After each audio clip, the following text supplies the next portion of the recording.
Hello. आज हम बात करेंगे पीएम प्लस 2026 में आपको अगर कॉलेज मिल जाता है और अब आप फ्रीज करने वाले हो, लेकिन उससे पहले आपको बहुत सी इंपॉर्टेंट चीज़ है वो जाननी है। ओके, तो लेकिन एक बहुत ही इंपॉर्टेंट बात है कि आपको जाननी चाहिए कि आपको फ्रीज करने से पहले आपको क्या करना है।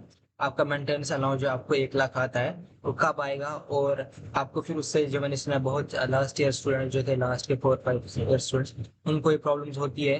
तो इसलिए मैं भी आपके साथ शेयर करना चाहता हूँ। तो अगर आप मैं बता दूंगा आपको सारा कुछ, तो क्या होता है मेंटेनेंस कब आता है आपको आफ्टर कॉलेज ज्वाइनिंग, और क्या चीज़ होती है सारा कुछ। प्लस वीडियो एंड तक देखना ताकि आपके सारे जो भी डाउट्स हो सारे क्लियर हो गए।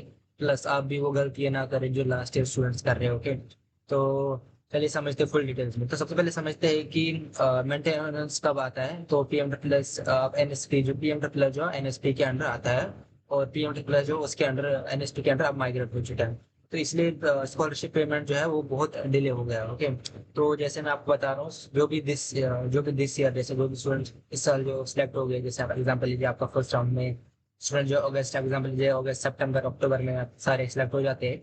तो उसके बाद क्या होता है कि आपकी जो स्कॉलरशिप जो होती है वो आपको नेक्स्ट ईयर, आप जैसे एग्जांपल लीजिए इस साल के सितंबर जुलाई अगस्त सितंबर में आप हो जाते हैं सिलेक्ट, तो नेक्स्ट ईयर के आपको अप्रैल में 2027 में आपको स्कॉलरशिप आ जाती है।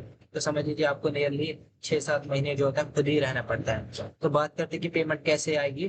तो ऑफिशियल गाइडेंस के मुताबिक मेंटेनेंस अलाउंस जो है आपको 1 लाख पर एनम है, जो 10 इंस्टॉलमेंट्स में आता है। लेकिन अब जब पीएम प्लस जो एनएसपी के अंडर आ चुका है, तो सबसे पहले जो होता है अब या तो इवन टू फॉर्म्स में होता है, जो या तो बल्क इंस्टॉलमेंट होती है या तो फिर आपको मैसिव इंस्टॉलमेंट। क्या होता है देखो मैं आपको बता रहा हूँ, लास्ट के 3 सालों से जो लास्ट के 20 24 25 स्टूडेंट्स थे, उनको आ रही है टू इंस्टॉलमेंट्स में स्कॉलरशिप। या तो 50-50 को 60-40 थाउजेंड, या फिर 80-20 थाउजेंड। ओके, ऐसे आ रहा है। और जो लास्ट ईयर के जो बता रहा हूँ, लास्ट ईयर के स्टूडेंट्स है उनको डायरेक्टली 1 लाख अकाउंट में आ गया अप्रैल में। ओके, अप्रैल में आ गया उनको सारे सीधे 1 लाख में।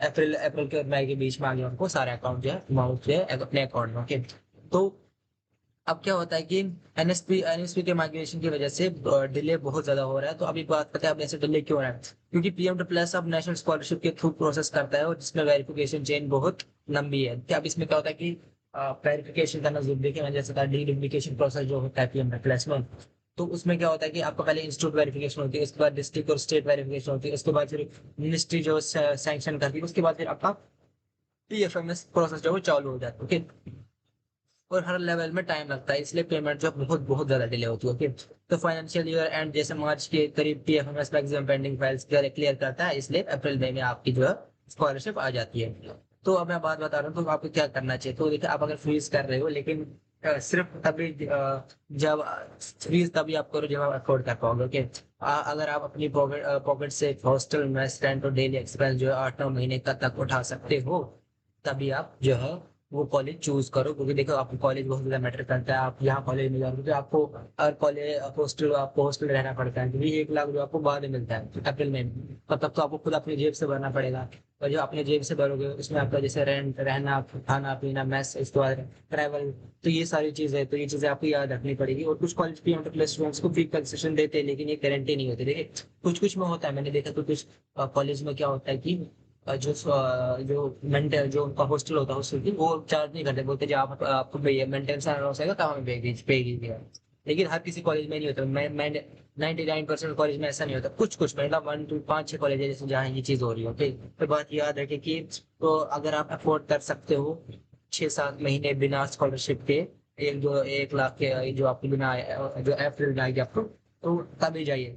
तो फ्रीज करने से पहले आप ये चीज देखिए उधर का रहना कैसे है, उधर जहाँ वो कॉलेज है उधर जो पीजी है या फिर हॉस्टल है उधर में कितना फी है हॉस्टल का, वो आपको जेब से भरना पड़ेगा। खाने का कितना है, ट्रैवल का कितना लगेगा, तो ये चीज आप याद रखिए। ओके, और अगर आप अफोर्ड कर पा रहे हो तभी जाइए, नहीं तो फिर आपको बहुत ज्यादा प्रॉब्लम होगी फ्यूचर में। तो इसीलिए अगर आपको अफोर्ड कर सकते तभी जाइए। बाकी आपके कोई और डाउट्स है तो आप कमेंट सेक्शन में पूछिए। और वीडियो टारगेट रखते हैं 20 के व्यूज का। और अगर आपको वीडियो अच्छी लगी तो लाइक कीजिए, कमेंट कीजिए, शेयर कीजिए, सब्सक्राइब कीजिए, और बताइए आपको कुछ दूसरा डाउट्स हो रहा है। प्लस आज हम स्ट्रेटेजी बनाएंगे कैसे आपको चॉइस फिलिंग करनी है। प्लस आपको वो सा कॉलेज मिला है जो आप मुझे 5 बजे बता दीजिएगा ताकि मैं आपको और बता सकूँ। Thank you.